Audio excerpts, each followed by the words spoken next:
Salut à tous et bienvenue sur Casa Milan. Pour la troisième fois consécutive, l'Italie manquera la Coupe du Monde après son élimination au tir au but contre la Bosnie. C'est une nouvelle disgrâce pour une grande nation de football qui compte 4 Coupes du Monde et 2 euros au palmarès, qui remporte de nombreux titres chez les jeunes mais qui délaisse précisément ces mêmes jeunes depuis 25 ans.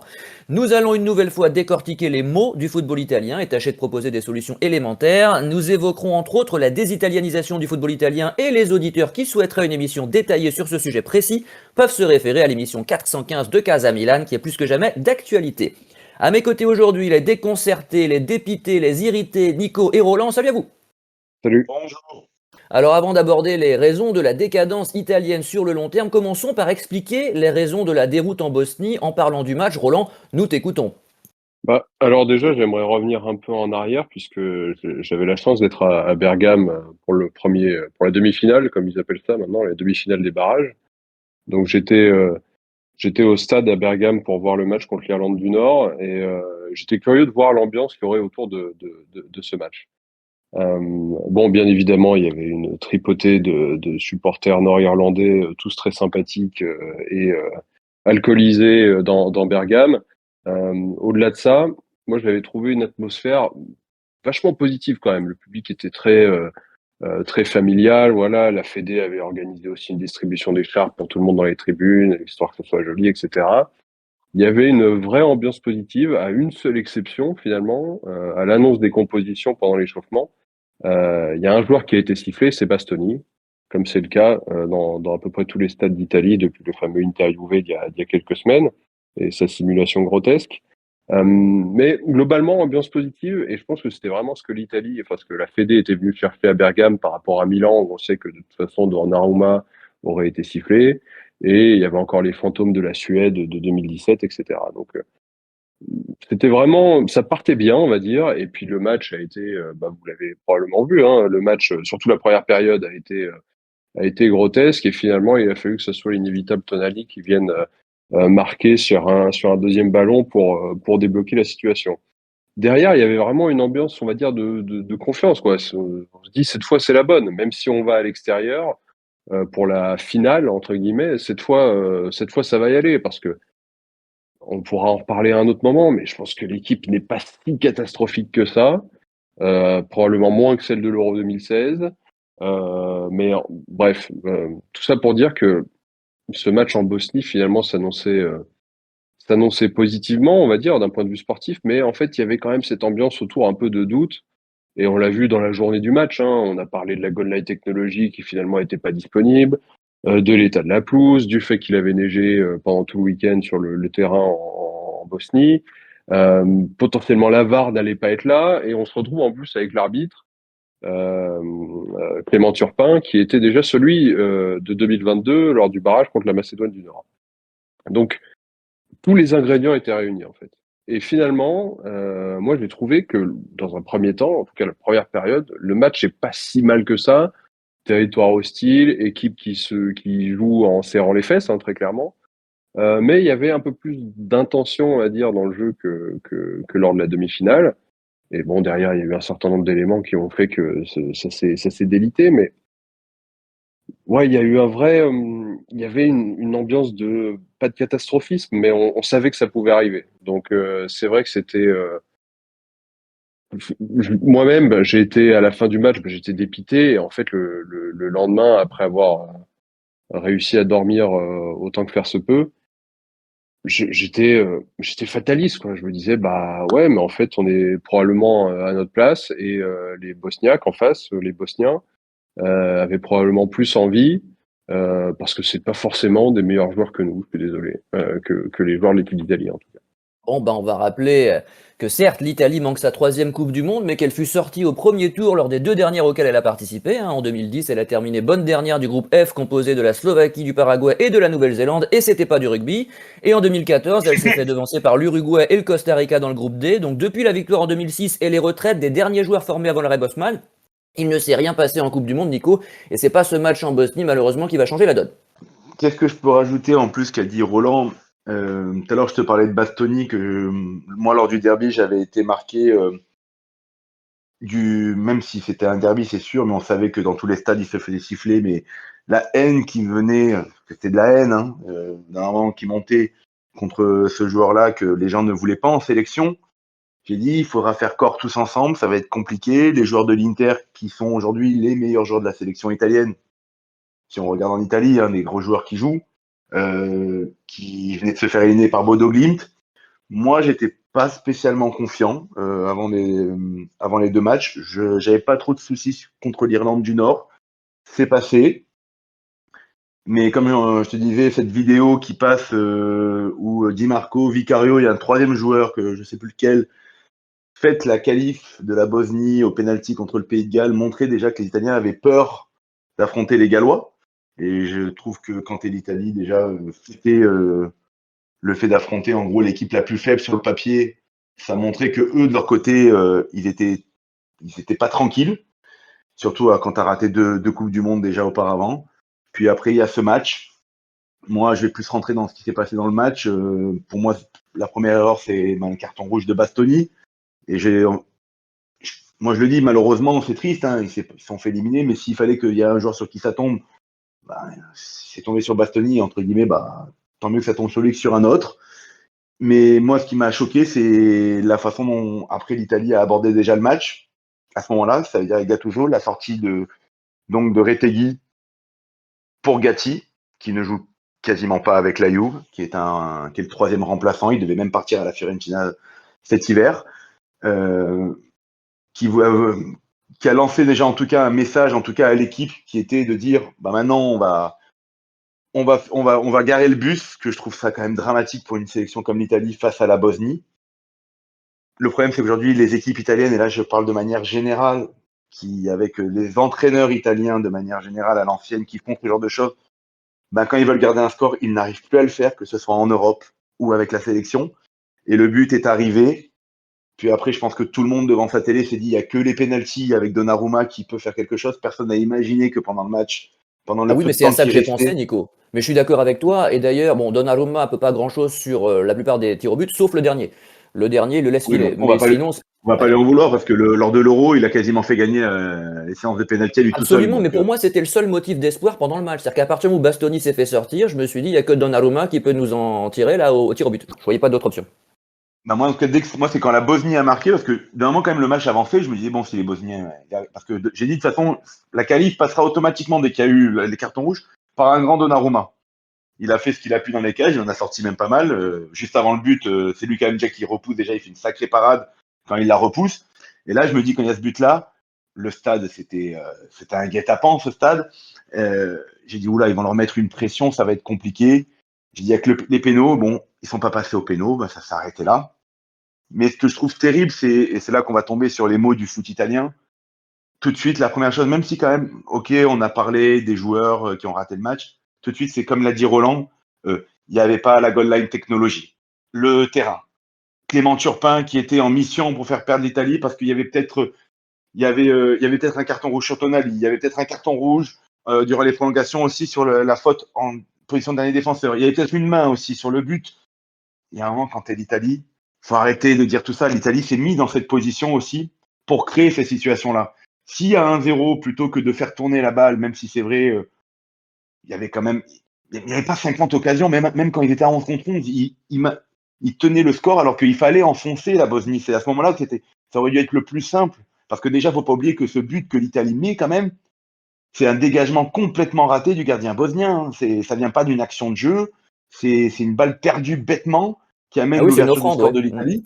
Voilà. Et le deuxième but qui a failli arriver pour Moïse Kean, c'est aussi pareil, c'est une passe ratée d'un Bosnien. Il n'y a aucune action de jeu quasiment. Aucune action de jeu de la part de l'Italie.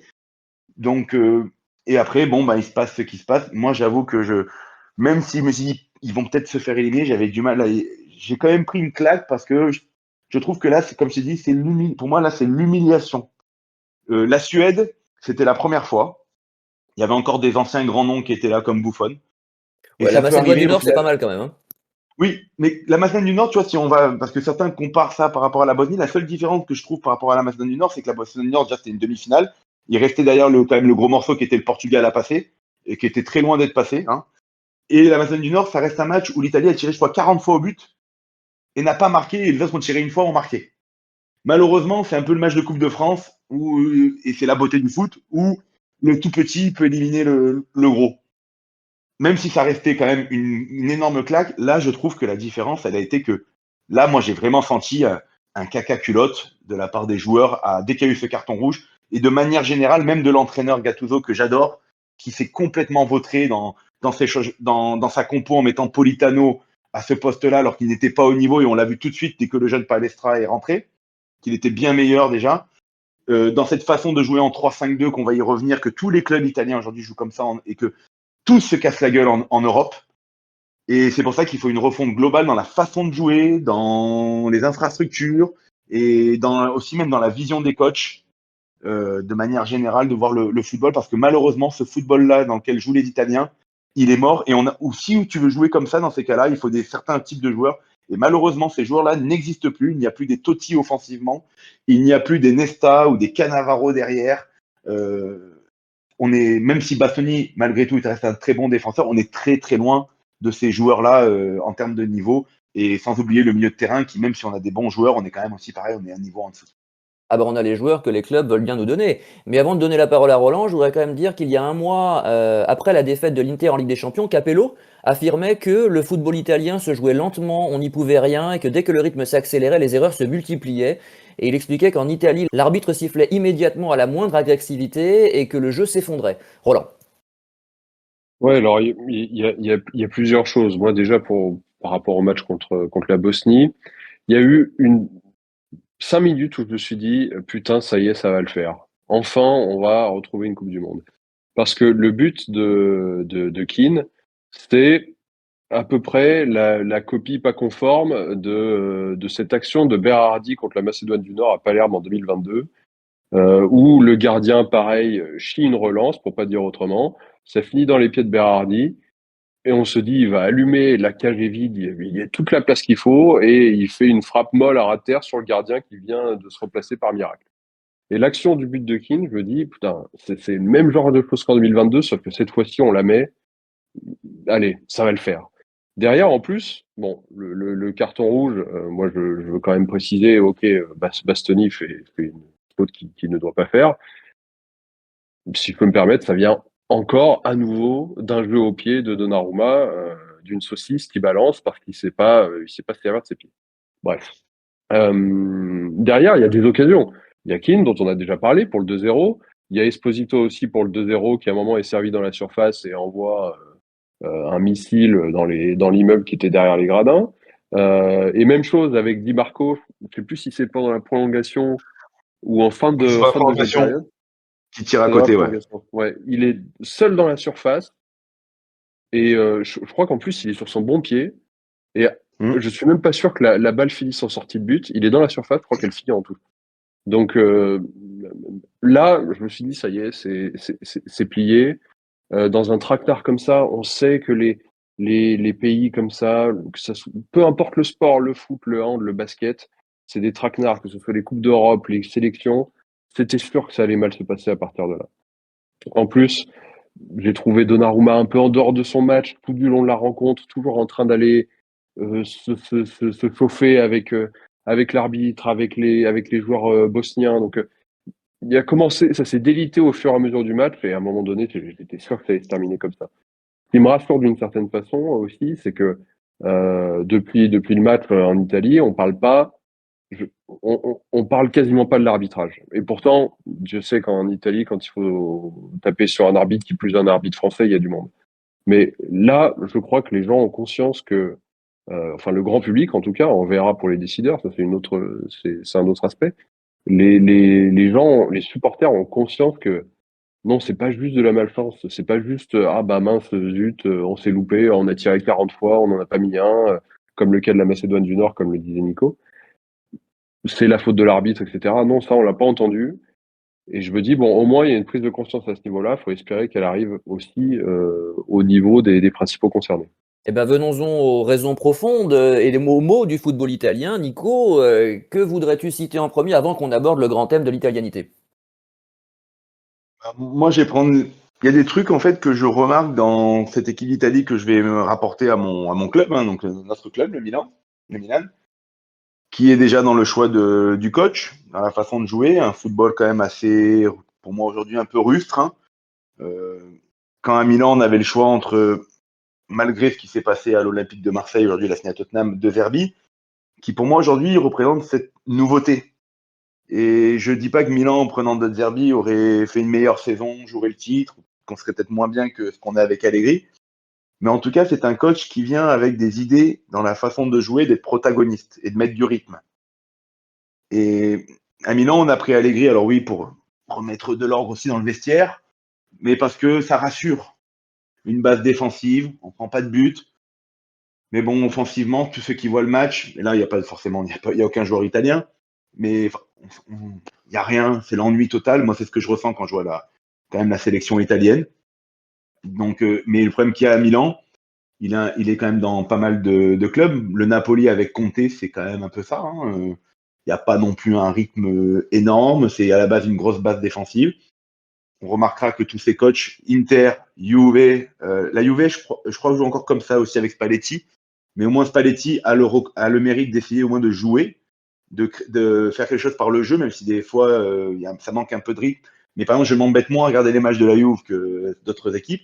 Mais Inter, Juve, Milan, Napoli, Atalanta, qui d'autre encore? Je crois que la Roma de Gasparini joue aussi avec trois défenseurs. La Lazio aussi. Tout le monde joue en 3-5-2. Personne joue comme ça en Europe à part en Italie. Alors oui, au début, ça a été une nouveauté quand les Italiens sont arrivés avec ça. Mais aujourd'hui, en tout cas, toutes les grandes équipes ou les nations européennes, enfin d'un certain niveau, arrivent facilement à bloquer ce style de jeu. Mais il n'y a qu'en Italie que ça joue comme ça. Et en Italie, ils se disent pas, on va changer, on va se reprendre une autre formule de jeu. Donc déjà, il y a la façon de jouer. Je pense que ça, il y a aussi les joueurs. Lors d'une émission que j'ai écoutée, le nombre de dribbles, les Italiens ne tentent quasiment aucun dribble par rapport à, par exemple, au joueur bosniaque. Et le joueur côté gauche, là, qui a mis la misère toute la deuxième mi-temps, qui a fait son crochet 56 fois là, durant le match. Je vais pas prononcer son nom parce que je vais complètement l'écorcher. Mais il n'y a plus de joueurs qui tentent des dribbles. Il n'y a plus de joueurs fantasy. Le seul joueur un peu fantasy de cette équipe d'Italie, à la base, c'est Chiesa, qui a disparu des radars depuis je ne sais combien de temps et on ne sait pas réellement quel niveau il a. Politano, qui est peut-être un joueur qui dribble un peu, lui a joué arrière-gauche contre la Bosnie. Donc bon, voilà. Il manque ce type de joueurs, comme les Totti, les Del Piero de l'époque, sans dire que ça soit des joueurs de ce niveau-là, mais des joueurs qui avaient quand même une aisance technique largement au-dessus de la moyenne. Et il manque ce style de joueur. Après, et moi, je trouve qu'en termes de défenseurs, on n'arrête pas de le dire, hein, mais on n'a plus d'excellents défenseurs qui étaient à la base de l'Italie. Mais j'écoutais aussi lors de notre émission qui était très intéressante, c'était que même si tu prends l'Italie qui gagnait, les grandes Italies, qui avaient à l'époque même des joueurs techniquement qui étaient d'un autre niveau, ça reste quand même des équipes qui jouaient défensives, mais le football était différent. Et on avait les C'est-à-dire joueurs que pour même surtout, si, on formait les joueurs pour, on avait des blocs équipes et on avait, comme tu le dis, des joueurs de classe. Parce que quand tu réduis oui, mais les quantités, tu il y réduis avait la quand même des qualité. joueurs, il y avait quand même des joueurs offensifs qui étaient aussi de très haut niveau quand même. Oui, c'est ce que je dis. C'est ce que je dis, c'est que quand tu réduis la quantité, tu réduis la qualité. Forcément, si tu formes quasiment plus, ou alors tu formes mais tu ne promeus pas ensuite dans les niveaux supérieurs, parce que c'est le problème principal du football italien, eh bien, tu réduis les chances de découvrir des talents. C'est incontestable. Si les gens n'ont pas de temps de jeu, forcément, tu nous disais toi-même que les grands clubs comme Dortmund, le Bayern, le Barça, etc., venaient chercher nos jeunes parce que chez nous, en Italie, on pouvait pas les voir éclore. Donc c'est vrai que je digresse un peu et que j'empiète sur la partie suivante, mais enfin, ceci explique aussi un peu cela. Il nous reste qui en Italie? Je vais vous citer Gravina qui vient heureusement d'ailleurs, qui vient de démissionner. C'était quand même la moindre des choses. Alors, qu'est-ce qu'il nous disait Gravina? J'ai quelques citations pour la soirée. Le 3 décembre, donc c'est pas si vieux, hein, le 3 décembre dernier, il nous expliquait que sur les 20 équipes de Serie A, nous ne comptons que 97 joueurs éligibles, soit 25% du total. Incroyable, non, je cite toujours. Les clubs de Serie A sont-ils en concurrence avec l'équipe nationale? Objectivement, oui, même involontairement, chaque club défend ses propres intérêts. Bon, bah, il faut les trouver ensuite, les joueurs hein, de talent, comme tu le dis, sur 97 joueurs, bon courage. Quand tu dis ça, quand tu balances des chiffres comme ça, tu vois, je n'étais pas au courant. C'est vrai que c'est affligeant. Hein. C'est vrai que ça rend la complexité. Et on comprend que, comme tu dis, que des mecs comme Esposito qui ont joué que quelques matchs, ou des fois même des jeunes qu'on a entendu parler en série B sont sélectionnés, ce qui est assez dingue pour le football italien. Tu comprends très rapidement que oui, ils sont obligés d'aller voir très loin pour pouvoir pour prendre 23 sélectionnables.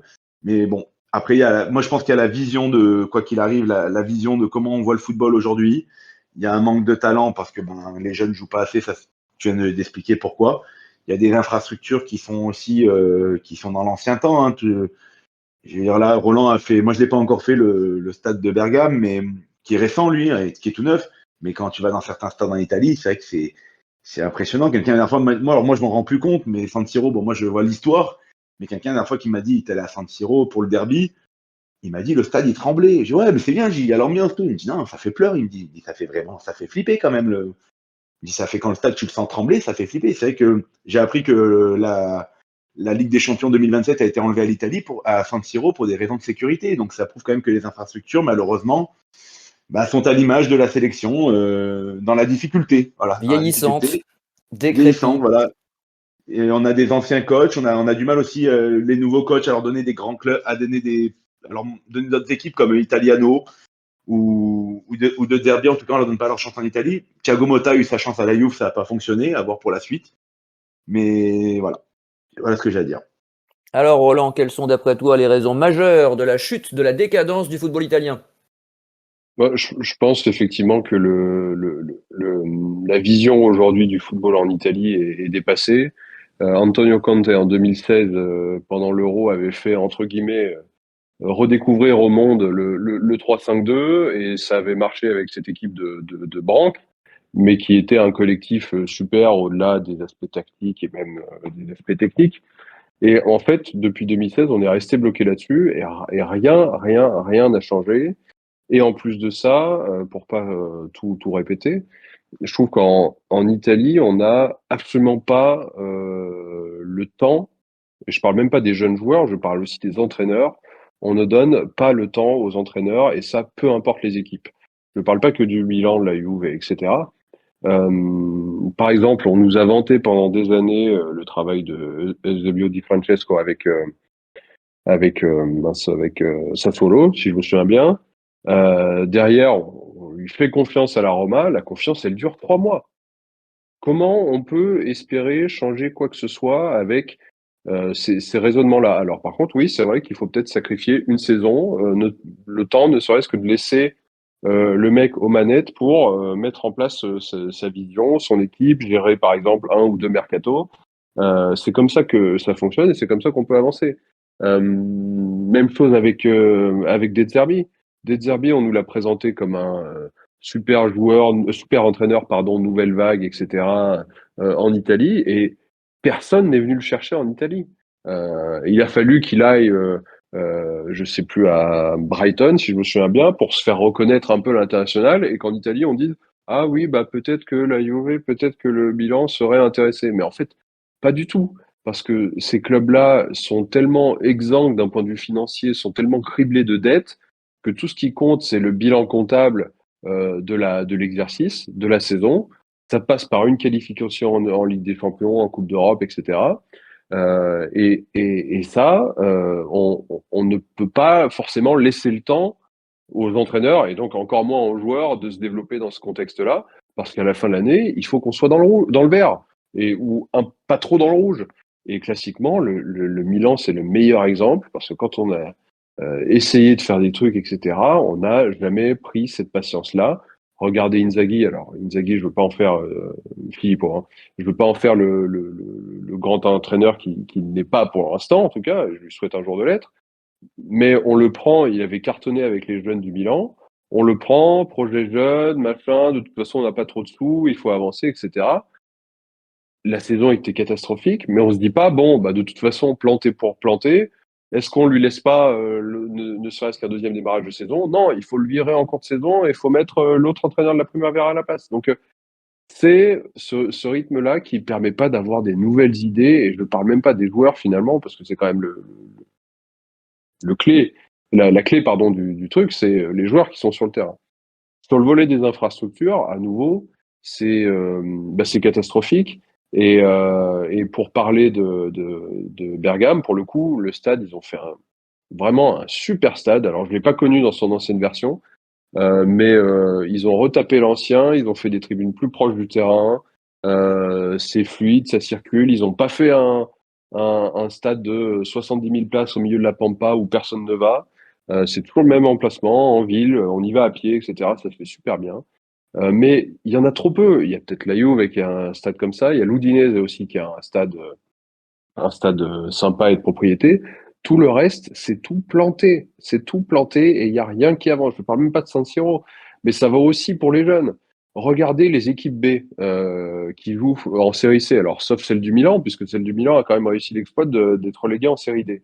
Avec Les équipes, 48% d'étrangers dans l'équipe du Milan, le Milan de Football, je crois. ouais, tout à fait. Ces équipes-là, elles n'ont pas de terrain fixe. Tous les ans, elles changent de stade. Par exemple, cette année, la réserve de l'Inter, les U23, alors déjà, est-ce qu'il faudrait s'emmerder, pardon du terme, à garder des joueurs jusqu'en U23 pour des développements? Ça, c'est une autre question. Les U23, cette année, les U23 de l'Inter, cette année, ils jouent dans le stade de Monza, qui est en train de lutter pour la promotion en Serie A.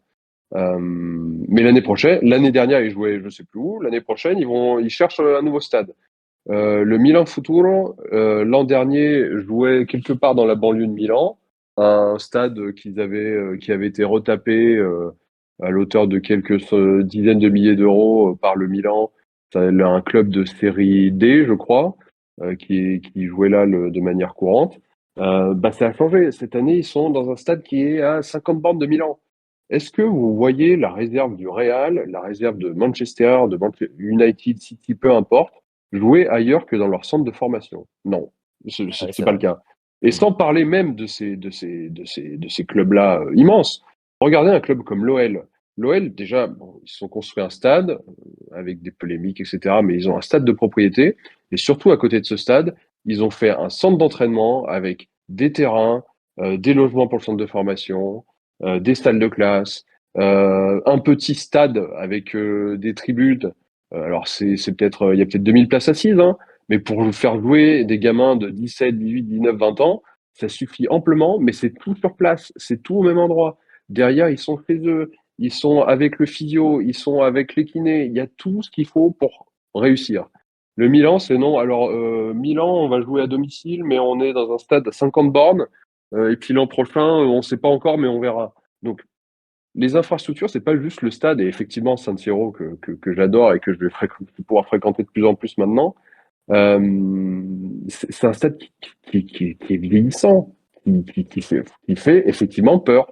Quand on est au troisième anneau à San Siro, c'est alors ça bouge, ça tremble, etc. Ça peut être sympa, on a l'impression d'être en Argentine, etc. Mais je ne sais pas combien de temps ça va durer avant qu'il y ait un drame. Et on voit déjà que derrière les buts, au troisième anneau, à San Siro, de chaque côté, il y a des grandes bâches de couleurs qui sont posées à certains endroits.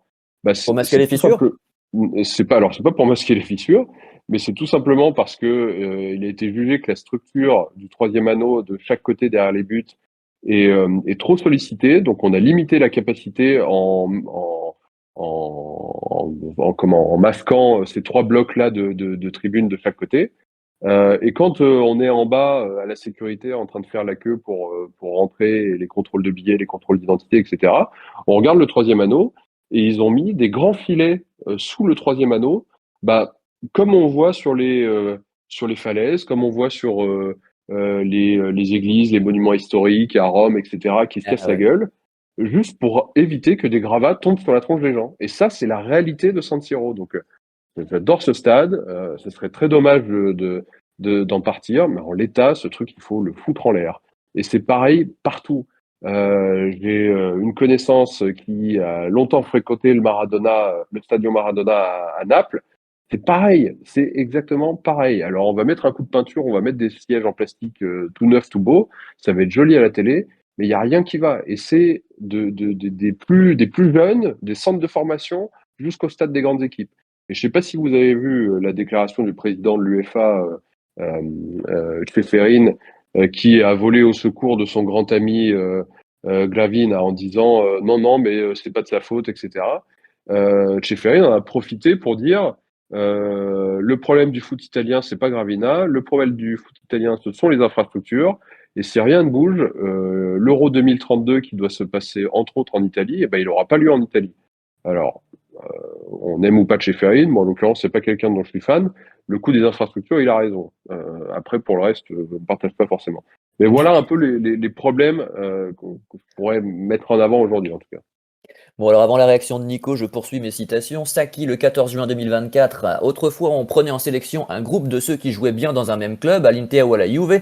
Aujourd'hui, il n'y a plus de groupe.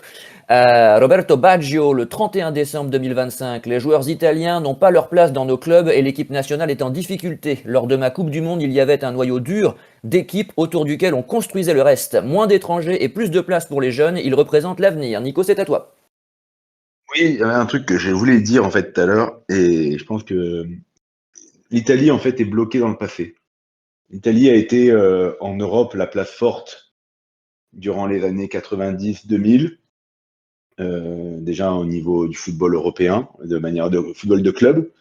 Ça a toujours été une place forte jusqu'à 2006, en tout cas au moins en termes d'équipe nationale, c'est-à-dire que personne voulait choper l'Italie dans n'importe quelle grande compétition, mondiale ou européenne, car tu savais que de toute façon tu mettais jamais une rouste à l'Italie. Hein. C'était une équipe qui était très dure à battre, donc quand tu arrivais à la battre, c'est que tu étais un prétendant à la gagne en général, tu arrives à la sortir. Et j'ai l'impression que des fois l'Italie, malheureusement, bah, peut-être liée à la baisse, une baisse d'argent dans le football italien qui fait où les Anglais, les Espagnols qui ont mieux travaillé, qui ont pu qui financièrement ont pu proposer de meilleurs salaires à de meilleurs joueurs. Et l'Italie à ce moment-là a pris un virage. Et malheureusement, des fois, il faut aussi le voir, hein, en Europe, quand il y a des grosses trucs, des grosses rencontres, l'Italie, les clubs italiens sont toujours persuadés, limite pas d'être légal, mais d'être juste un petit peu en dessous de certains grands clubs, alors qu'en fait, le niveau est abyssal en termes de différence.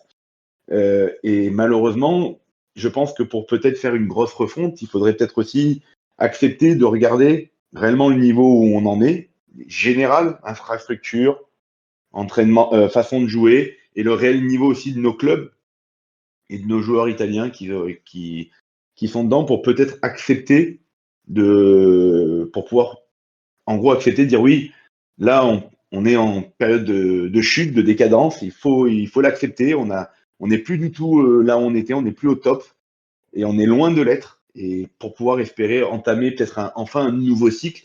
Mais le problème qu'il y a, c'est que, comme l'a dit Roland, que ce soit avec les entraîneurs, les cycles en Italie, on te laisse faire un cycle si ça marche. Au moindre faux pas, on va te laisser aller 1 mois, 2 mois, 3 mois, et encore dans les grands clubs du Nord, hein, on va te laisser un peu plus de temps. Mais dans le Sud, à la Roma, au Napoli, si ça va mal pendant 3-4 mois, tu prends un coup de chausson tout de suite. Il y a même pas ça réfléchit même pas.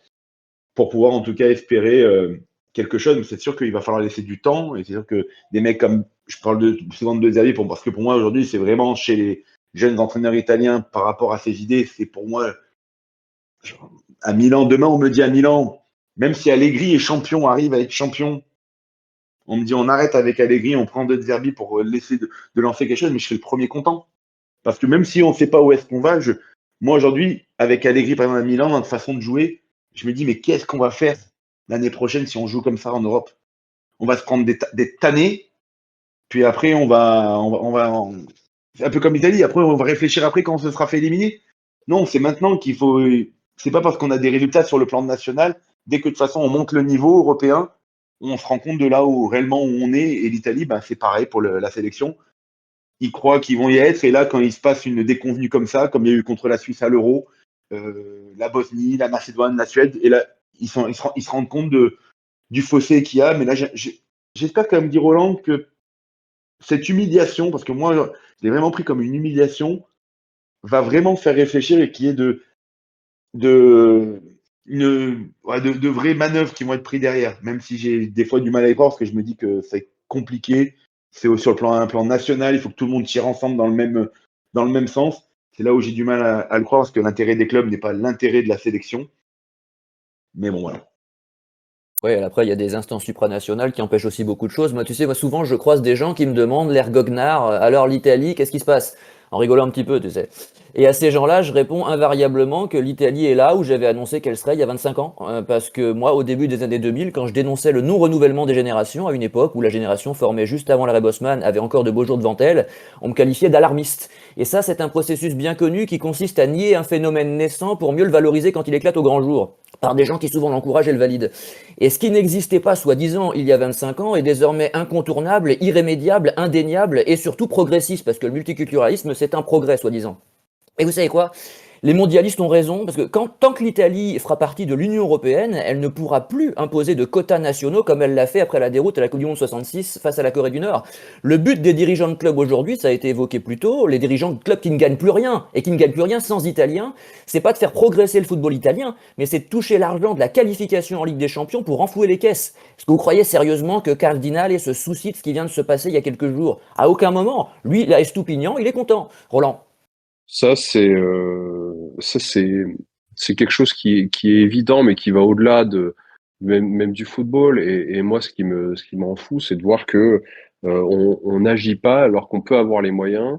Et je vois, il y a plein de sports où il y a des règles. Je ne parle même pas de faire des règles au passeport, ça à la limite, on s'en fout. Mais ne serait-ce que d'imposer dans un effectif professionnel de 25 joueurs, d'avoir 10, 15 joueurs formés localement. On parle pas de nationalité, on parle juste de mecs qui ont été formés en Italie et Oui, qui ça ont ils peuvent. signé Ça, ils leur peuvent. Ils première. le font au volley, je crois, et au basket.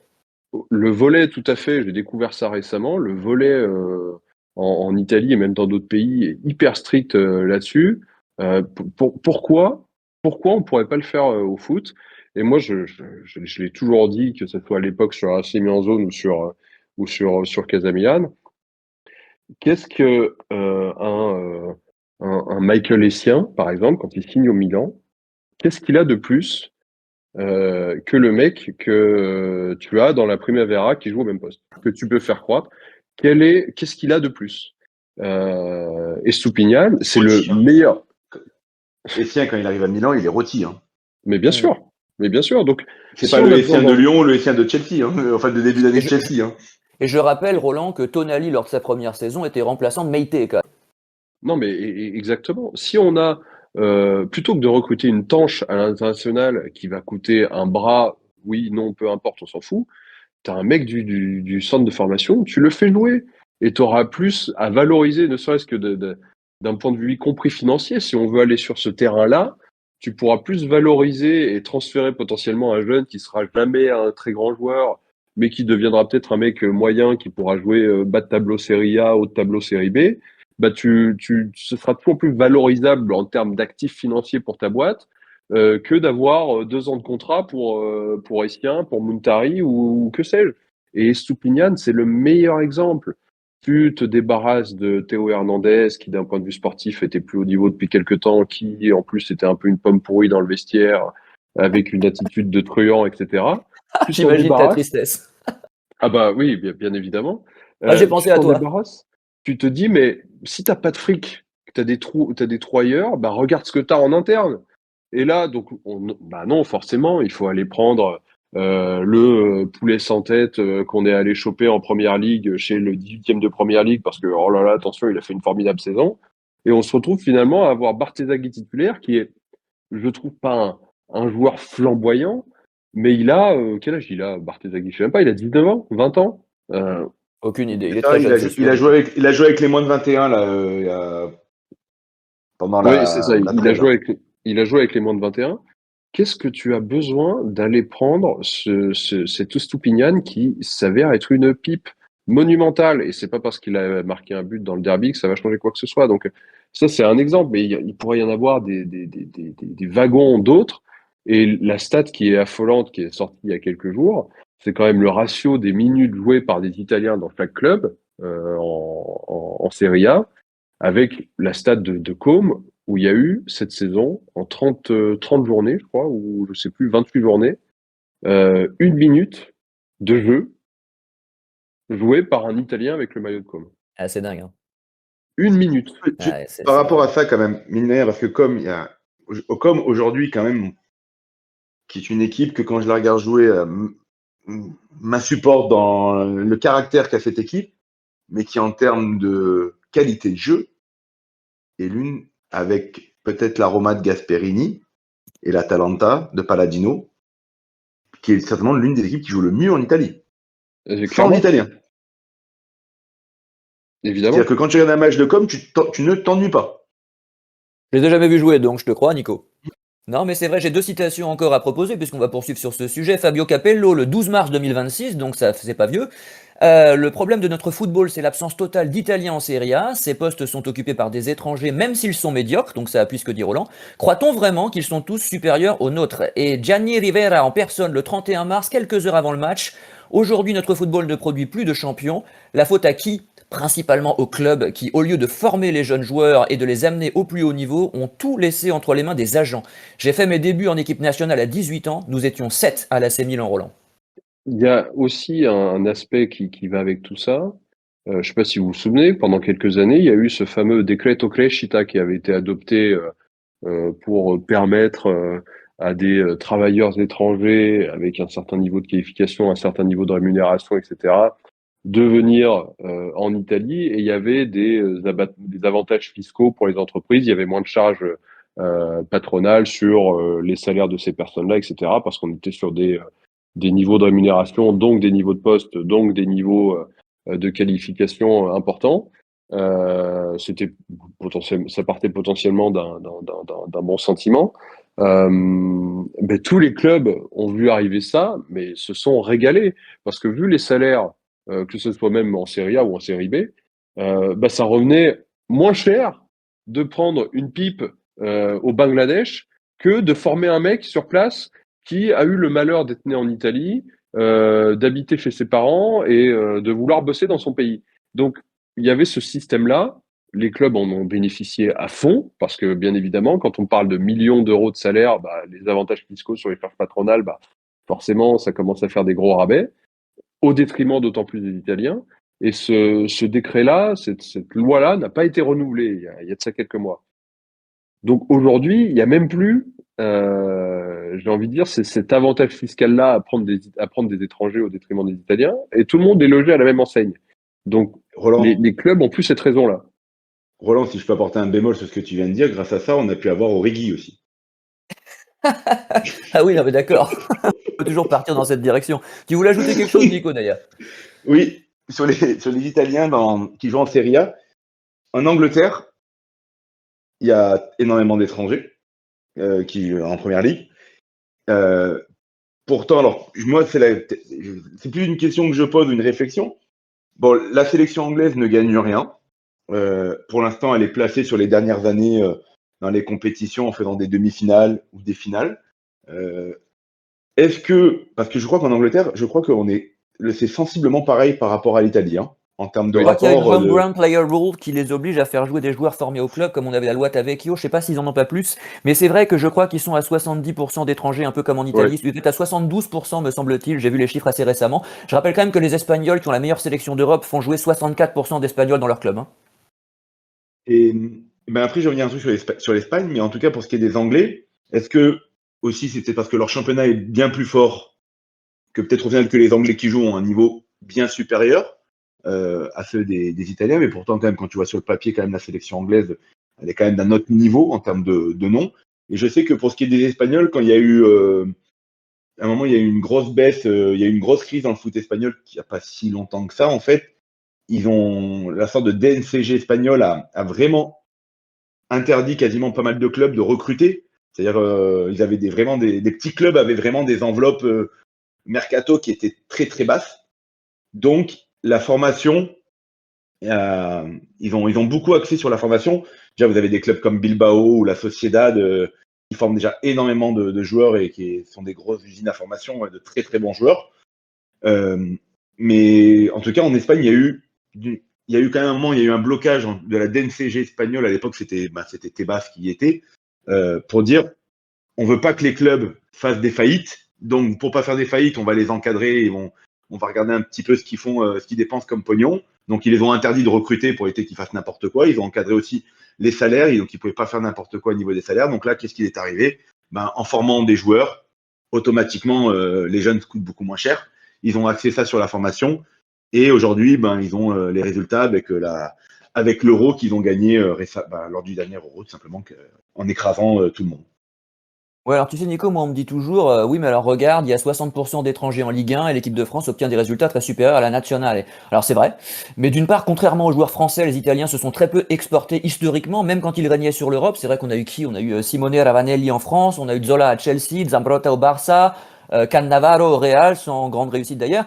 Mais c'est pas dans la grande tradition italienne pour des raisons diverses. Et surtout, cet argument, je trouve, nie les spécificités tactiques du football italien qui impliquent que des joueurs formés dans un même moule culturel ne jouent jamais aussi bien qu'ensemble.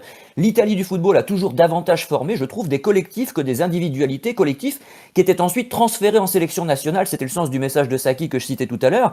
Et le plus étonnant, c'est que les mondialistes, nos chers interlocuteurs mondialistes, retournent l'argument sur le succès des équipes de jeunes. Les équipes de jeunes dont je vais parler dans quelques instants gagneraient non pas parce que les joueurs sont talentueux, mais parce qu'ils jouent mieux ensemble. Alors faisons-les jouer ensemble en club comme avant et nous verrons mieux le résultat. Oui, c'est une vision que je partage moi depuis des années et même sans parler de joueurs excellents, quand on avait par exemple l'Inter en 2023 qui fait une finale de Ligue des Champions, même chose en 2025. En 2025, ils avaient quelques joueurs italiens qui étaient titulaires. Je ne comprenais pas pourquoi on ne retrouvait pas ces mecs-là tous titulaires en équipe d'Italie, puisque de toute façon, il n'y a pas d'autres blocs ailleurs. Alors certes, c'est peut-être pas des joueurs fabuleux. Certes, Acerbi, en 2023, il était déjà pas tout jeune, mais c'était des mecs qui avaient l'habitude de jouer ensemble. Donc, cette notion de bloc, elle est hyper importante. Et ça, on ne l'a nulle part. On n'avait aucun joueur du Milan là au dernier rassemblement. On a vaguement Bastoni, Di Marco, Barella, bon, qui jouent ensemble en club. Pour le reste, c'est tout éclaté. Et je ne parle pas d'Esposito qui est jeune, qui commence à avoir ses minutes, etc. Mais il y a plus du tout cette notion de collectif. Mais de toute façon, comment peut-on, et je vais un peu au-delà du sujet, mais comment peut-on construire des collectifs avec des gens qui ne parlent pas la même langue, qui n'ont pas la même expérience de vie, qui n'ont pas eu la même culture? Ça peut marcher parce que ce sont des professionnels, etc., en club, et ainsi de suite. Mais comment arriver sur des périodes de 2 semaines en sélection à créer ça en vue de grandes compétitions, euh, d'autant plus dans un football qui s'est vachement individualisé. On parle plus de collectif, on parle plus d'équipe, on parle des stars, on parle des buteurs, évidemment, on parle des numéros 10, etc. Et il y a des joueurs qui ont atteint de tels niveaux et le football est devenu tellement une sorte d'athlétisme, on va dire, avec un ballon plus un jeu tactique. Et finalement, aujourd'hui, ce sont des athlètes qui vont faire la différence. Ça va pas être des collectifs. Ou alors, à de très très rares exceptions, que ce soit l'Espagne, que ce soit même l'Italie à l'Euro 2021, parce que l'Italie à l'Euro 2021, c'est un super collectif. Il n'y a pas de grands athlètes au sens du football moderne. Donc, Surtout un moi, super gardien au tir au but, hein, parce que l'Euro oui, 2021, si on regarde bien, on a aussi, bonne bien sûr. une bonne mi-temps contre la Suisse, si je ne m'abuse, et un bon match contre la Belgique. Mais sinon, on s'est fait marcher dessus par l'Espagne. La finale contre l'Angleterre était pas fameuse non plus. J'ai pas un souvenir mémorable. Et même le troisième match de poule, j'ai oublié le nom de l'adversaire, c'était pas fameux non plus. Donc je pense Ouais, que mais l'Euro 2021, c'est bien foutu. Ouais. l'Euro 2021, c'est l'équipe qui a le moins encaissé de buts dans le jeu, si je dis pas de Ouais. bêtises. Donc on parlait de défense, bah voilà. C'est une période après où l'équipe d'Italie a fait un record d'invincibilité, je crois, en matchs Oui, oui, internationaux. absolument. 38 matchs, Donc non? J'ai oublié. il y avait un collectif qui allait au-delà finalement de ces athlètes, parce que par exemple beaucoup Hmm. de gens parlent de l'équipe de France. Ah bah l'équipe de France, on pourrait avoir un, deux, trois collectifs qui pourraient prétendre à la victoire à la Coupe du Monde. Je vois pas de collectif dans l'équipe de France. Il y a des super joueurs pris individuellement qui vont être bons parce que ils sont intrinsèquement bons, mais on va pas avoir un collectif. Et je pense à au moindre problème dans le vestiaire, ça va éclater. Et on l'a vu déjà la France à l'Euro 2024, qui s'est fait sortir de manière pitoyable, alors que c'était à peu près le même effectif qu'aujourd'hui. Donc voilà, il y a tous ces aspects-là, mais si on devait s'arrêter là-dessus, Ah, si, je on va peux en avoir rajouter pour des heures. Bah, un vas-y, truc Nico. sur l'Italie qui a gagné l'Euro. C'est vrai qu'on se rend compte quand même, ce qu'a fait Mancini est quand même assez incroyable, était quand même assez incroyable. Mais quand vous parlez d'équipes, de gens qui jouent ensemble en club, moi, ce que je me rappelle de cet Euro aujourd'hui, il y a vraiment Donnarumma déjà incroyable, Et qui Chiesa. semblait imbattable. Mais moi, je me rappelle surtout du duo Bonucci-Chiellini, Ah oui. qui, qui, mine de rien, 2 joueurs qui se connaissaient par cœur. C'est la dernière grande compétition. Bonucci, ça me faisait mal au ventre de le voir réussir. Mais de voir Chiellini à ce niveau-là, qui a enfin rapporté un grand titre au niveau international, voilà, parce qu'il n'a jamais rien gagné en Europe avec la Juve. Et sa Mais ferveur pendant l'hymne. Oui, sa ferveur, mais tu avais ces 2 gars qui se connaissaient par cœur et tu avais l'impression qu'il n'y a rien qui pouvait leur arriver à ces 2 derrière. Que même s'ils se rataient, il y avait Donnarumma qui pouvait faire un truc, mais j'en suis sûr que tu en enlèves un des 2, l'Italie, il le gagne jamais cet Euro. Ces 2-là se connaissaient par cœur.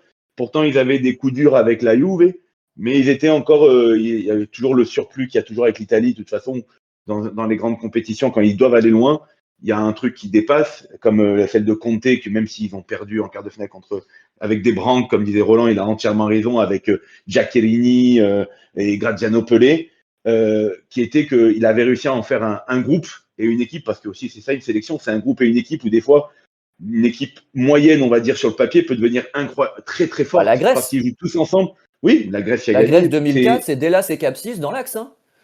Il n'y a que comme ça que tu arrives sur une grande compétition qui est très rapprochée avec une grosse préparation avant, tu peux arriver des fois à faire des trucs incroyables si tu n'as pas des mastodontes d'équipes en face. Si après tu as une équipe comme l'Espagne au dernier Euro, ou la France, mine de rien, qui a perdu contre l'Argentine, mais la France de la dernière Coupe du Monde était quand même assez balèze en termes d'individualité, en termes de collectif, par exemple. Oui, alors en finale, ils ont joué un quart d'heure quand même, hein, parce que tous les gens qui Oui, m'avaient expliqué que c'était immérité, que l'arbitre était acheté, que c'était un scandale, oui, mais etc., on est en l'Argentine a France, marché MJ. sur la France pendant quasiment Oui, bien tout le sûr. match. Mais je tiens à le dire. Et je n'étais pas Bien sûr. spécialement supporter de l'Argentine, même si j'étais pas déçu de voir Messi remporter sa Coupe du Monde. Je suis obligé de constater que la France a joué un quart d'heure, avec efficacité certes, mais un quart d'heure. Voilà.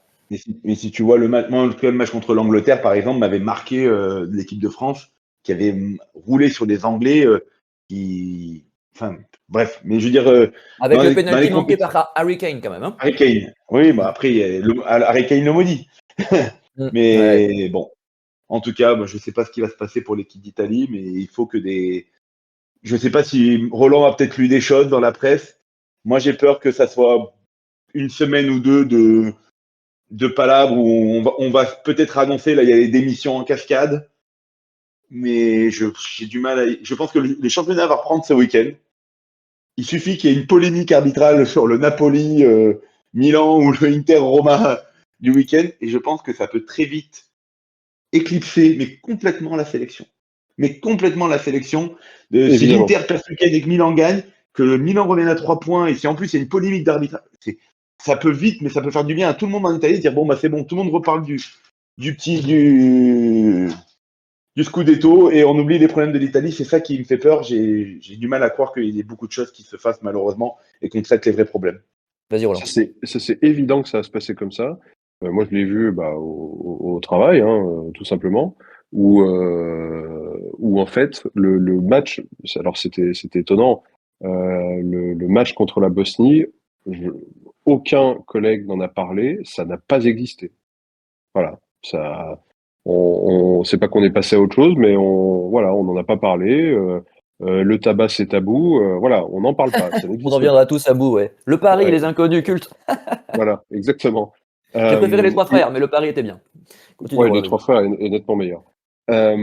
Et en fait, j'ai un collègue pas plus tard que ce matin qui est supporter de la Juve et qui m'a dit ah putain, j'ai hâte qu'on en revienne au championnat. Je lui Oh ai dit non. mais moi absolument pas Bah parce que non, non.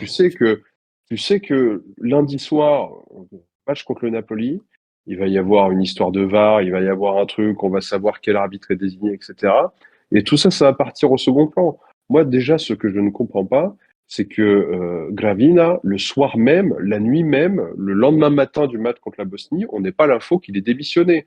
Non, le type se pointe devant les caméras en disant oui, alors il faut pas tout mélanger. Nous, on est un sport professionnel.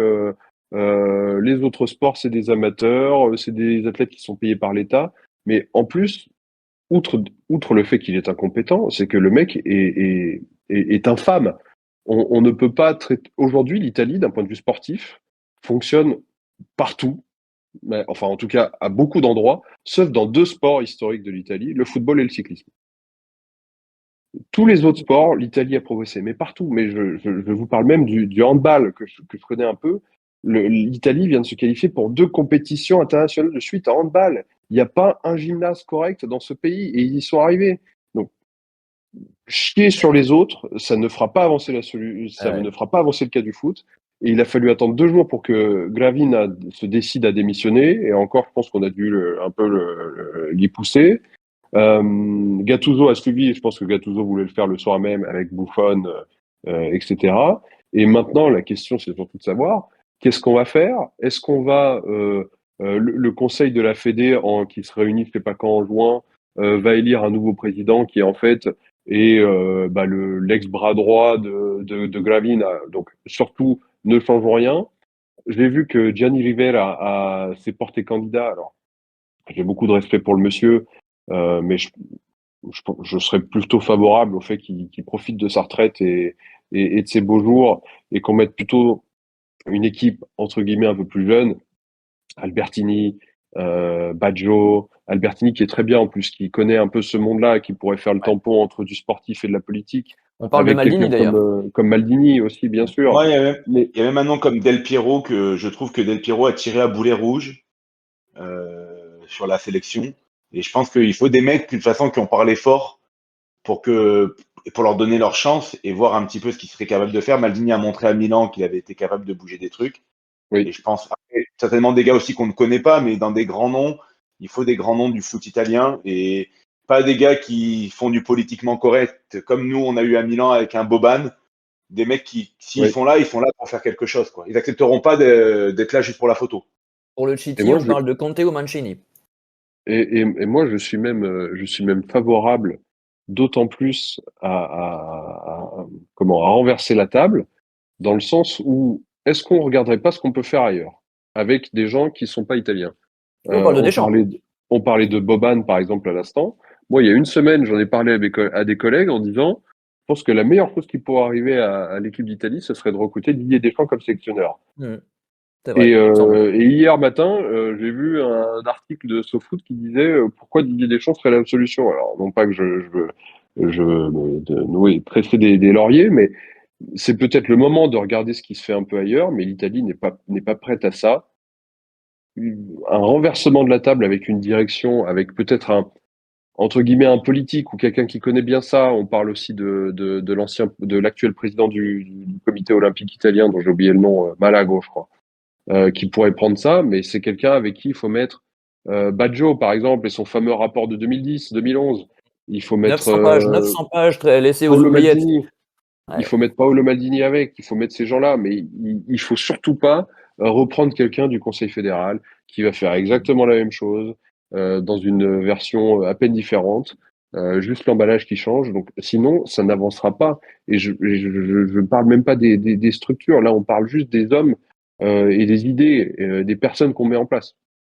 Oui, alors pour rebondir un petit peu sur ce que disait Nico tout à l'heure, sur les collectifs parfois qui sont supérieurs aux individualités, on peut très bien réussir à remporter des compétitions, aller loin dans des compétitions avec des joueurs qui ne sont pas extraordinaires. Et j'ai cité l'exemple de la charnière centrale grecque à l'Euro 2004, Delas et Kapsis. Je rappelle que Kapsis était parti jouer à Bordeaux et que Delas était remplaçant à la Roma. D'accord? Donc c'était pas des défenseurs de premier plan, mais Otto Rehhagel, l'entraîneur allemand, avait su construire un collectif. Je voudrais quand même, avant qu'on arrive au mot de la fin, parler donc de sélection de jeunes, parce que l'angle mort de nos interlocuteurs mondialistes, c'est que les jeunes Italiens brillent lors des compétitions internationales. C'est paradoxal, mais c'est bien le cas. Par exemple, les U17 ont été sacrés champions d'Europe en 2024 et demi-finalistes sortis au tir au but par le vainqueur Portugal, je crois, cette année. Hein, le truc, c'est que personne ne s'intéresse au temps de jeu accordé à ces joueurs qui tombent assez rapidement dans l'oubli en général. Par conséquent, moi, j'ai décidé chaque année de faire le bilan, donc au terme de chaque saison. Hein. Et l'an passé, il y a seulement 5 joueurs sur 16 Italiens vice-champions du monde U20 2023 qui ont joué en première division, quel que soit le championnat, suisse, allemand, ailleurs. Parce qu'il y en avait beaucoup en Suisse, je crois. 75 titularisations au total pour 5 joueurs, vous vous rendez compte? Et c'est encore pire pour les U19 champions d'Europe 2023. 34 titularisations seulement pour 5 joueurs en première division sur un groupe de 17 joueurs. Les chiffres sont, je trouve, révélateurs. Et on parle de joueurs donc qui ont 21, 22 ans aujourd'hui, donc qui pourraient parfaitement être intégrés à une équipe première. Et c'est vrai qu'on préfère Estoupignan. C'est navrant, je dois le dire. Nico. Bah, c'est vrai que je sais que les résultats sont bons. Après, je t'avoue que je ne regarde aucun match des espoirs, ce genre de choses. Mais je sais que l'Italie est toujours placée. Voilà. Même si elle ne gagne pas, elle est toujours en demi-finale, en finale. Mais après, gagner ne veut pas dire grand-chose. Tu prends la génération dorée française à l'époque, des Menez, Ben Arfa, tout ça. Il y en a quasiment aucun. Il y en a Menez et Ben Arfa et Benzema, je crois que c'était les trois, mais peut-être Nasri aussi dedans. Ouais, mais attends, les gens que tu cites là, ils seraient titulaires en équipe d'Italie aujourd'hui. Hein. Non, mais je veux dire par là qu'il y avait tout le groupe, il y avait d'autres qu'on a complètement oubliés, donc ça veut rien dire, mais c'est quand même des joueurs, ça veut pas forcément dire que ça deviendra des très grands, mais c'est vrai que c'est quand même dingue de se dire que on sait pas qui c'est, quoi, on les connaît pas, Ah non, non, non. ils sont inconnus, comme tu dis, Si, je pensais que tu me dis ça. Le Barça les Non, mais connaît puisqu'ils viennent en chercher, le Bayern les connaît, Dortmund les connaît, il y a des grands clubs européens qui visiblement les connaissent. là, tu me dis qu'il y en a qui jouent vraiment beaucoup dans le championnat suisse, tu vois, donc j'apprends un truc, j'étais même pas au Oui, courant. Zanotti a joué en Suisse, oui, en effet. Et puis il y en a un deuxième dont le nom m'échappe. Mais oui, bien sûr, il y a des joueurs qui ont joué en première division suisse. Il y en a en Angleterre également. On a vu Bah, comment il s'appelle, Coléocho et Kayode, je crois, qui jouent en Angleterre de mémoire. Donc il y en a quelques-uns, ouais. Kayode était à la Fiorentina, si je dis pas de bêtises, Oui, il a il y a été pas longtemps, c'est avant. Coléocho, pardon, excuse-moi. Non, mais il y a deux cas là et je confonds un petit peu. Mais en tout cas, Coléocho, je suis sûr qu'il joue en Angleterre. Et pour ce qui est de. Non, mais Kayode, je crois qu'il est parti en Angleterre hein, aussi. Hein. Il était à la Fiorentina, il était Ah, formé à la voilà, c'est Fiorentina et ils ça. l'ont vendu. Ah oui, la mémoire Mais me fait pour... défaut, mais mais, c'est juste. par exemple, on va prendre. Il y a un joueur qui a fait un peu le mille à Naples, au Napoli, durant la période hivernale, là.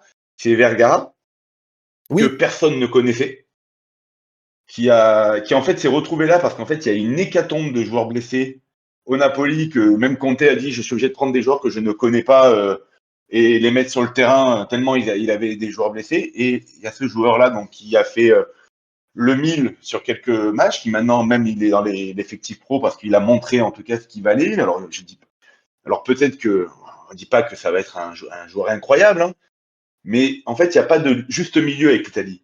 Là il a mis 2 buts, le gars, ils l'ont monté comme si c'était le futur Mbappé, on va dire en gros. Mais 2 mois avant, personne ne le connaissait. Et en fait, il y a un juste milieu pour le vrai niveau de joueur qui au final s'est retrouvé à jouer parce qu'en fait, il y avait une hécatombe de blessés, parce que s'il n'y avait pas d'hécatombe de blessés, il serait resté certainement dans la Primavera du Napoli.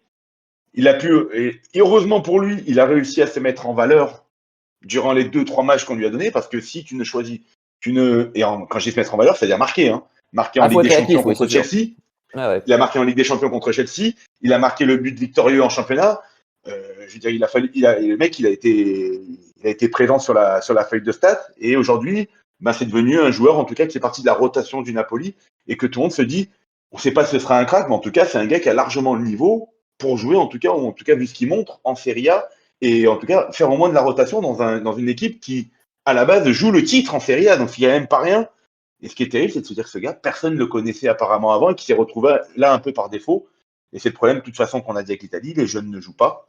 Et quand ils se retrouvent très souvent, quand on leur donne leur chance, c'est que vraiment, il y a une hécatombe de blessés.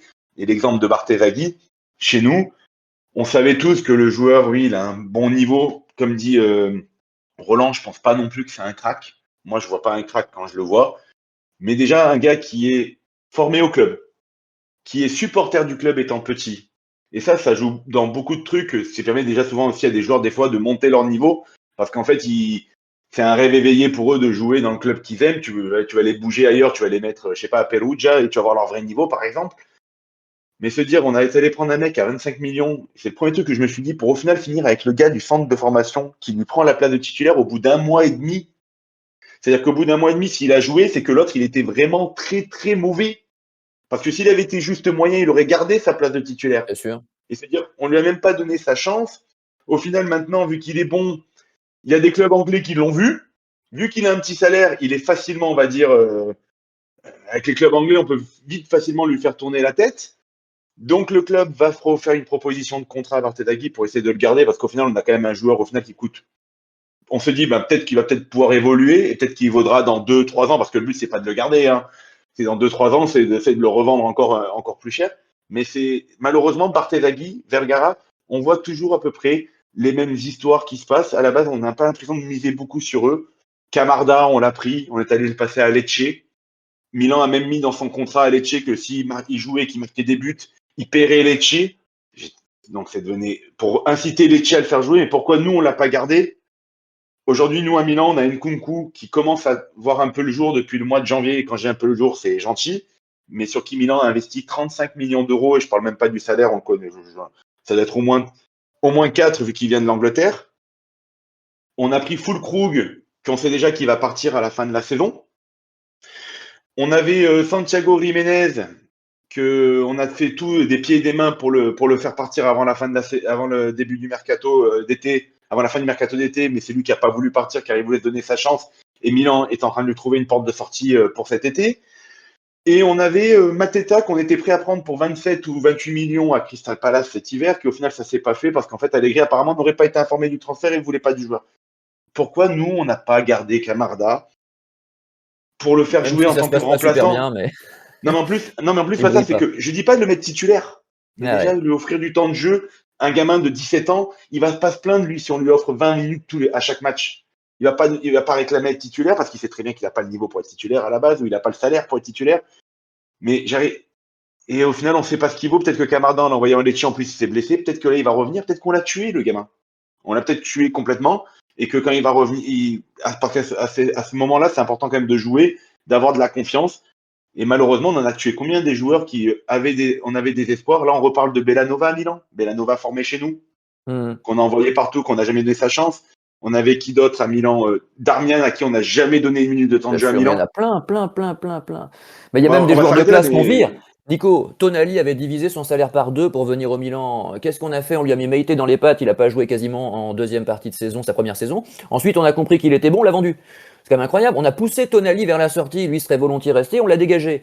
Bon, et tu parlais tout à l'heure de joueurs qui jouaient grâce à des concours de circonstances, des jeunes joueurs. Je rappelle quand même que Donnarumma avait profité de la blessure de Diego Lopez, si je ne m'abuse.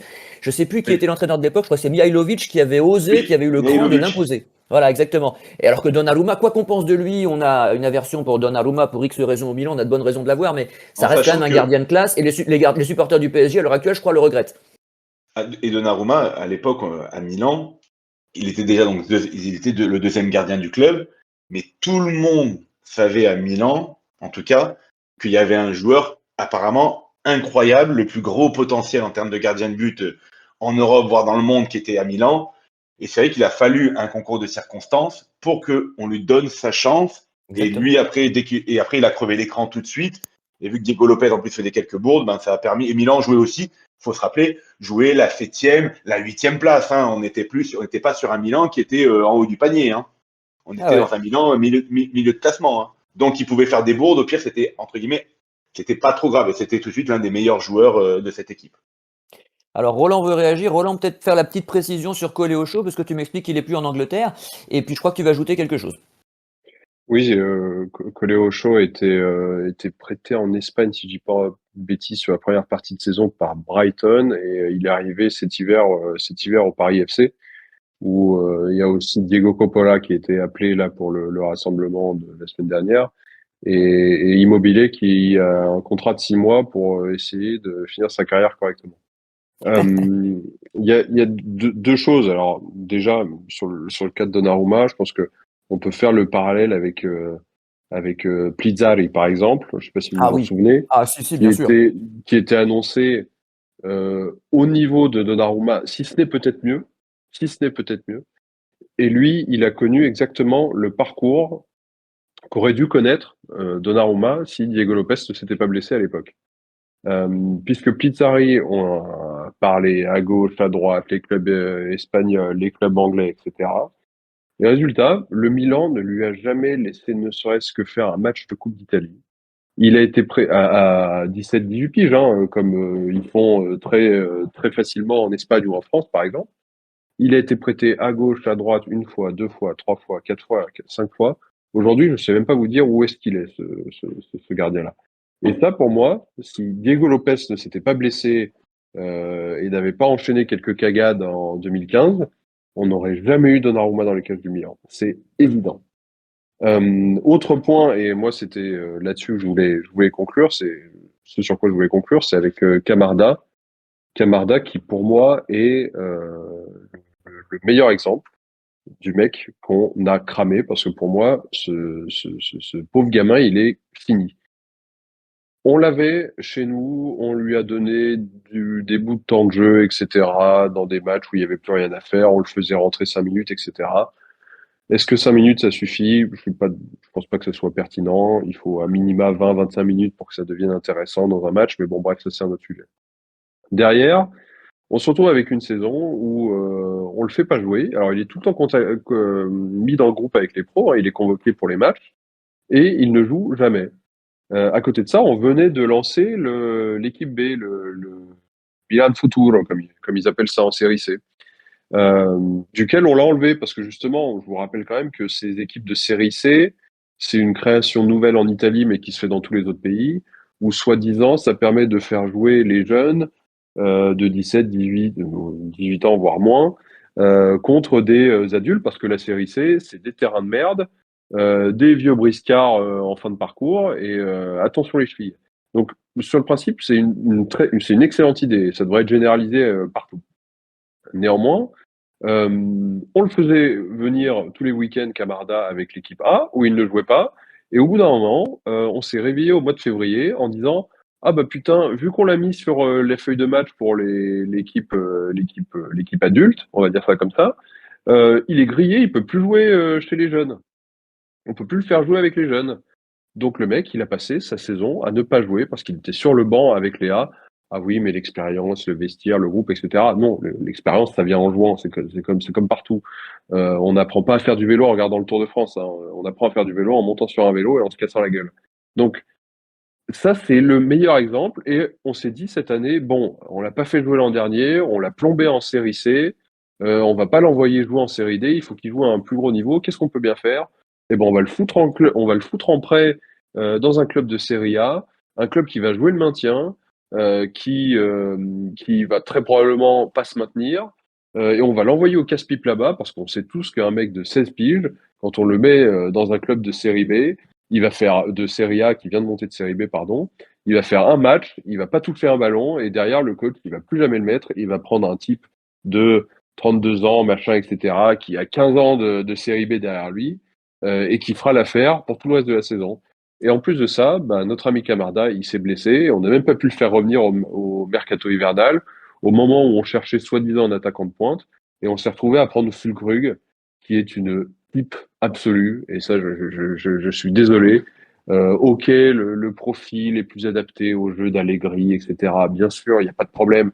Il n'y a aucun joueur offensif du Milan qui est adapté au jeu d'Allegri. Ça, il faut bien en avoir conscience. Et on se retrouve à prendre ce mec qui a marqué 3 buts en 2 saisons, qui en touche pas une en première ligue, alors que c'est un championnat hyper physique où justement un profil comme ça serait censé se mettre en valeur. Et on se dit, oh bah, c'est formidable, on a trouvé notre attaquant de pointe. Bah voilà, le cas de Camarda, c'est le football italien résumé en un pauvre type de 18 ans. Voilà. Non, mais c'est très intéressant de faire le CV comme ça des joueurs parce que finalement, oui, ça illustre parfaitement, cet exemple-là illustre parfaitement ce qui se passe depuis des années. Je voudrais juste rappeler quand même une chose, c'est que, parce qu'on nous oppose souvent l'argument financier, les joueurs qui coûtent le moins cher sont nos propres jeunes. Et que les jeunes Italiens restent abordables si on n'attend pas leur première titularisation en sélection pour s'y intéresser. Nos recruteurs ne détectent plus les talents, contrairement aux recruteurs d'autres grands clubs européens qui viennent nous les piquer. Ça aussi, c'est un point, je trouve, essentiel parce que, Bien sûr. évidemment, si on attend qu'il ait 23 ans, le gars, et qu'il ait déjà mis plusieurs buts, etc., pour commencer à s'y intéresser, forcément, oui, la cote monte, le prix monte, mais il faut savoir le recruter avant. Il y en a d'autres en Angleterre qui le faisaient très bien. Bon, bah écoutez, messieurs, on va peut-être passer au mot de la fin. Roland, tiens, tu vas ajouter quelque chose Oui, et puis on va enchaîner. simplement, y a quand même qu'en Italie qu'on dit qu'un jeune est joueur à 23 ans. C'est vrai. Vous comprenez, ah, Samuel Ricci, vous comprenez, c'est un jeune, on peut pas le mettre titulaire, etc. Alors, non pas que je sois en train de vous dire que Samuel Ricci est une star, hein, c'est pas du tout Non, mais on aimerait bien le voir un peu plus. mais il a 23 ans, enfin, il va pas évoluer, entre guillemets, c'est fini maintenant pour lui, j'ai envie de vous dire.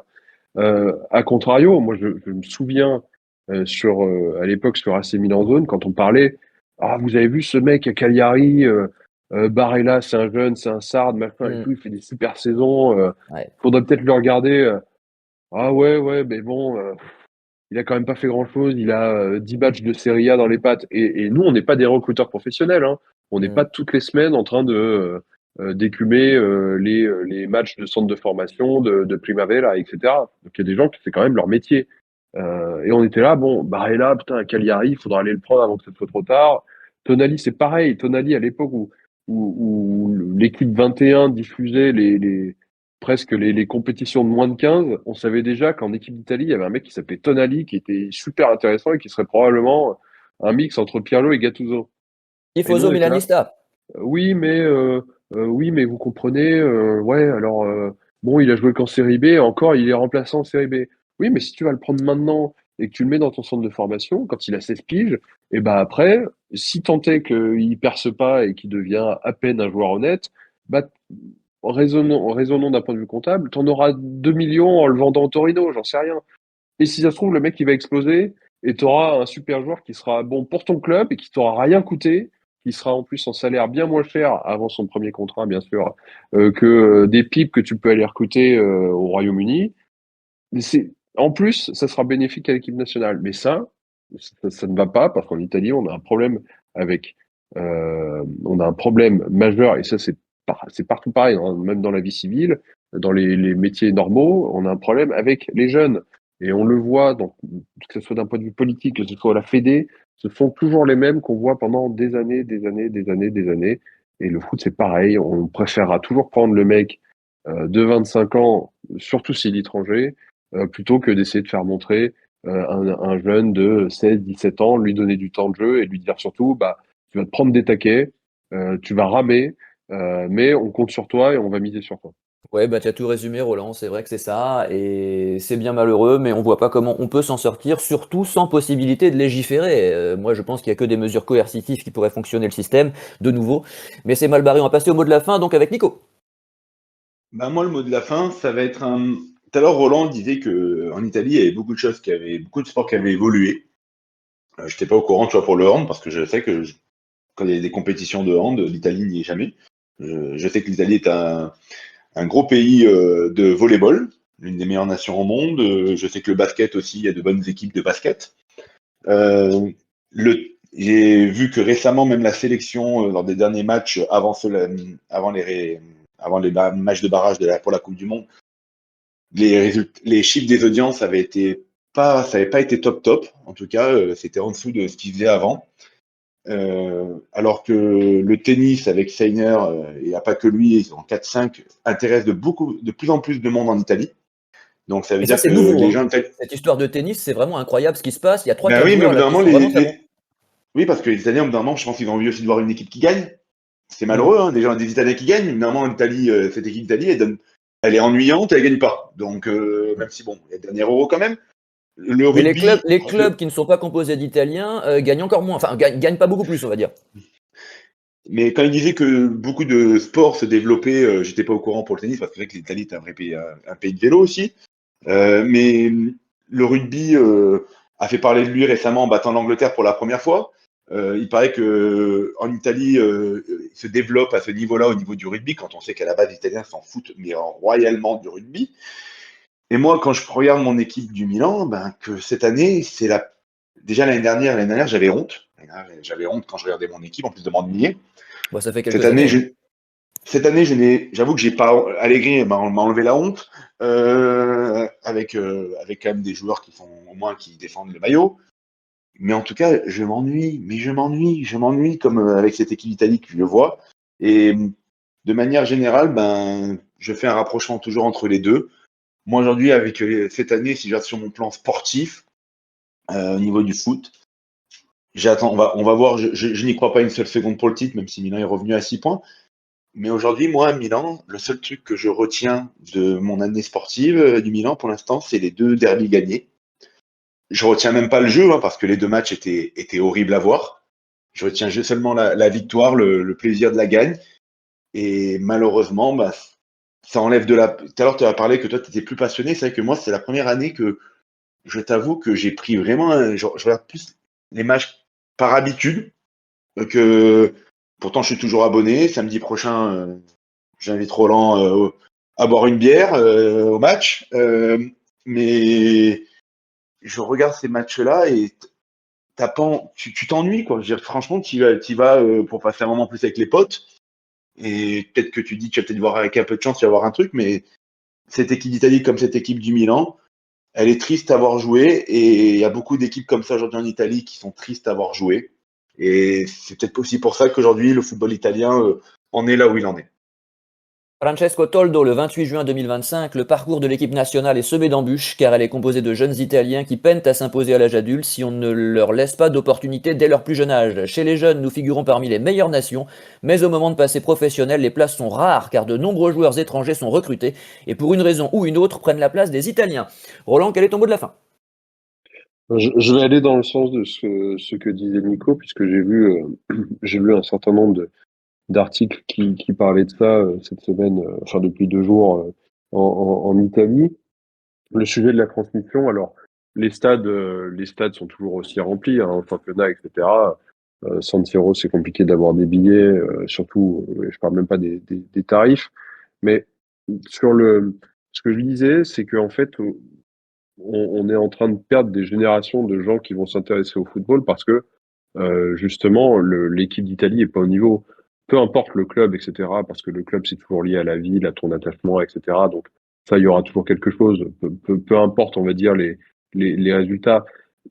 L'équipe nationale c'est différent. Et je lisais des articles avec des témoignages de parents qui disent des parents, par exemple, un père qui est fan de foot, il disait moi mes gamins, ils ont 5, 6, 7, 8, 9, 10 ans. Ils veulent pas le maillot de l'équipe d'Italie de foot. Ils veulent une raquette de tennis pour aller taper la balle comme Sinner. Ils veulent ils veulent un maillot de l'équipe d'Italie de rugby. Ils veulent là il y avait les Jeux Olympiques il y a quelques semaines à Milan qui ont été une réussite dans l'organisation et dans la fréquentation, etc. Avec une Et belle on, cérémonie d'ouverture. Exactement. Et on regardait ça à la télé. Et en fait, il y a eu pléthore de disciplines très différentes où les Italiens ont performé. Il y a eu un parcours en curling mixte avec une équipe italienne. La RAI a fait des scores d'audience absolument fabuleux avec du curling. Non mais rendez-vous compte, avec du curling. Ouais, c'est vrai que c'est bizarre ça. Alors, ok, c'est les Jeux Olympiques, mais que ce soit en ski alpin, en biathlon, en curling, en ski de fond, ça a fonctionné à peu près partout, même en hockey, en hockey sur glace, il y a le gardien de l'équipe d'Italie qui avait fait un super match contre la Suède, qui va probablement avoir un contrat revu à la hausse en NHL. Donc voilà, il y a tout ce contexte-là qui fait que le déclin de la nationale va pas pousser, en tout cas, les gamins à vouloir aller taper un foot avec ses potes, etc. Donc c'est- c'est- voilà, c'est une ambiance vraiment mortifère presque, on va dire, où ouais, c'est comme ça finalement. L'Italie a peut-être gagné 4 coupes du monde, mais c'est plus une grande nation de foot. Alors ainsi se clôt notre émission au goût bien amer. Malgré tout, nous aurons plaisir, comme toujours, à visionner les matchs du mondial, car le foot des nations reste le plus passionnant, le plus fédérateur, et surtout c'est le football qui fait l'histoire. Bon courage à tous les supporters de la nationale et qui attendent du changement. Joyeuse Pâques, salut! Joyeux Ciao. Pâques. Ciao.